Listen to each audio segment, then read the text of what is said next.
আমি 5 লিটার তেলের বোতল কেটে মাঝখান দিয়ে 2 ভাগ করে নিই। কারণ বড় অংশ যেসব গাছে শিকড় বেশি হয় বড় অংশ সেসব গাছ লাগায়, আর এরকম ছোট অংশ যেসব গাছে শিকড় কম হয়, যেরকম টাইম ফুল, পুতুলিকা এইসব গাছ রই। কারণ বোতল যারা গাছ লাগায় তাদের বোতলের অনেক প্রয়োজন, কী করবো, সেই জন্য এইসব ছোটো বোতল ফালাই না, এরকম কেটে রং করে কিন্তু ফুল গাছ লাগালে অনেক সুন্দর দেখায়। এটা আমি বোতল এরকম ফেলে দিই না, কারণ এই ছোটো বোতলও সুন্দর করে সাজিয়ে ফুল গাছ লাগানো যায়, দেখতে অনেক সুন্দর লাগে। চাইলে আপনারা এরকম করে লাগাতে পারেন। আমি একটা করে সবগুলো রং করে নিব। আমার কিন্তু বোতলে রং করা হয়ে গেছে, আমি পরে গাছ বসাবো। এটার ভিতরে আমি টাইম ফুল বসাবো। এরকম একটা প্লাস্টিকের পাইপ নিয়ে রশি দিয়ে সুন্দর করে বেঁধে দিতে হবে, যে টপটা নিচে দিয়ে পড়ে যেতে না পারে। ভালো করে পেঁচিয়ে নিতে হবে। একটি একটি করে আমি সবটি টব এরকম করে বসিয়ে দিব। মাটি দিয়ে এরকম করে চেপে চেপে মাটিটাকে শক্ত করে দিতে হবে, যেন স্ট্যান্ডটা পড়ে যাওয়ার সম্ভাবনা না থাকতে পারে।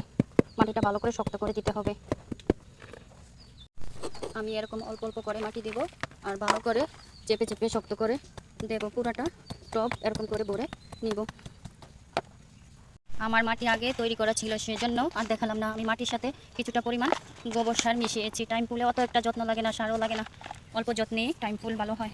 আমি এখন অল্প অল্প মাটি করে টবগুলো ভরে নিব। আমি অল্প অল্প করে সব টবে পানি দিয়ে দেব। আমার এই টাইম ফুল গাছ থেকে আমি কিছু ডাল কেটে চারা করব। দেখেন লাল টুকটুকে, আমার কাছে অনেক কালার টাইম ফুল আছে। এটা লাল, একদম গাঢ় লাল। এটা হচ্ছে রানী গোলাপি। তারপরে এই একটা কি সুন্দর, দেখেন ভ্যারাইটিটা অনেক সুন্দর। এই একটা, এই যে, তারপরে হলুদ, এই যে সাদা, মানে অনেক কালারেরই আছে, মিষ্টি কালার, অনেক কালারই টাইম ফুল আছে আমার কাছে, 7-8 কালারের। আমি এখন কিছু ঢাল ভেঙে নিয়ে অন্য জায়গায় বসিয়ে দেব।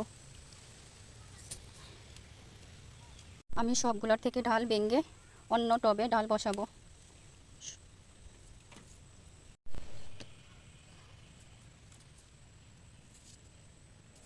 আমি টাইম ফুলগুলো এরকম করে ছোট ছোট করে কেটে নিয়েছি, কেচি দিয়ে এখন আমি টবে লাগাবো। সবগুলো টবে এরকম করে বসিয়ে দেব। খাবারটা অনেক সুন্দর, একদম লাল টুকটুকে।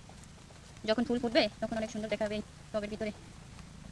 এই টাইম ফুলে বেশি যত্ন লাগে না, অল্প যত্নতে ফুল দেয়। এগুলো আমার কাছে অনেক ভালো লাগে, বেশি যত্ন লাগে না, সার ওষুধ বেশি দেওয়া লাগে না, এমনিতেই সুন্দর ফুল দেয়।